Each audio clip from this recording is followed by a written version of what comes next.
Assalamualaikum warahmatullahi wabarakatuh. Bagaimana kabarnya kalian semuanya? Mudah-mudahan dalam keadaan sehat walafiat. Untuk pertemuan selanjutnya untuk pendidikan kewarganegaraan kelas 10 yaitu B. Kedudukan warga negara dan penduduk Indonesia. Yang pertama adalah status warga negara Indonesia. Kewargaan negara Republik Indonesia diatur dalam Undang-Undang Nomor 12 Tahun 2006 tentang Kewarganegaraan Republik Indonesia. Adapun orang yang menjadi warga negara Indonesia atau WNI adalah sebagai berikut. Yang pertama adalah A. Setiap orang yang belum berlakunya undang-undang tersebut telah menjadi warga negara Indonesia.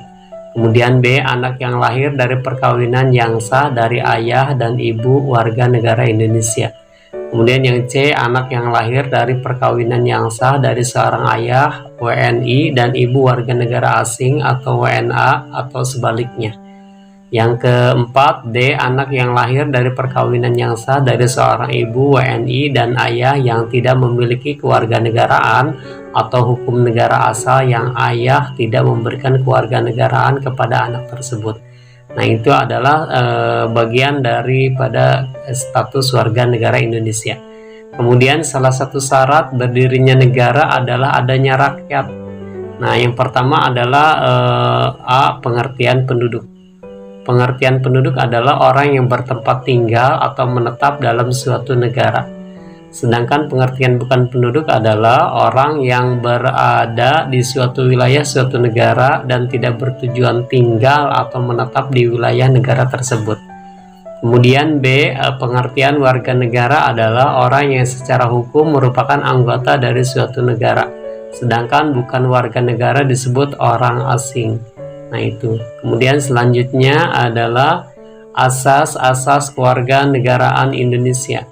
Asas kewarganegaraan adalah dasar berpikir dalam menentukan masuk tidaknya seseorang dalam golongan warga negara dari suatu negara tertentu.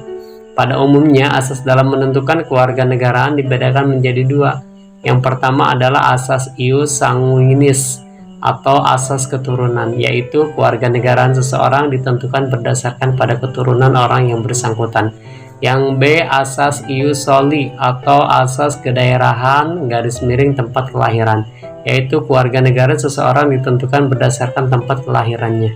Nah, adanya perbedaan dalam menentukan kewarganegaraan di beberapa negara, baik yang menerapkan asas ius soli maupun ius sanguinis, dapat menimbulkan dua kemungkinan status kewarganegaraan seseorang penduduk. Yang pertama adalah apatrid, yaitu adanya seseorang penduduk yang sama sekali tidak mempunyai kewarganegaraan. Yang B. Bipatrid, yaitu adanya seorang penduduk yang mempunyai dua macam kewarganegaraan sekaligus atau kewarganegaraan rangkap. Nah, yang ketiga adalah syarat-syarat menjadi warga negara Indonesia. Yang pertama adalah permohonan pewarganegaraan dapat dibedakan menjadi dua. Yang pertama A. Naturalisasi biasa. Nah, ini naturalisasi di sini adalah orang asing atau warga negara asing ingin dinaturalisasi, ingin menjadi warga negara Indonesia secara biasa.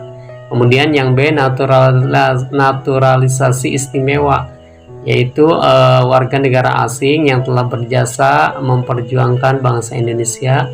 Nah, dia diakui ataupun dinaturalisasi istimewa karena telah berjasa ataupun telah membesarkan nama warga negara Indonesia ataupun bangsa Indonesia.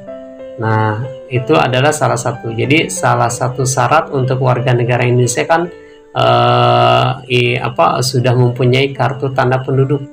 Nah, kalau kalian sudah 17 tahun ke atas, nah kalian akan mendapatkan kartu tanda penduduk atau istilahnya sudah diakui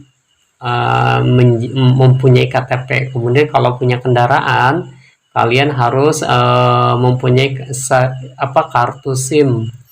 Ya, jadi surat izin mengemudi. Nah, ini adalah salah satu syarat kalau udah 17 tahun punya KTP, kemudian udah punya kendaraan, kemudian kalian mempunyai SIM.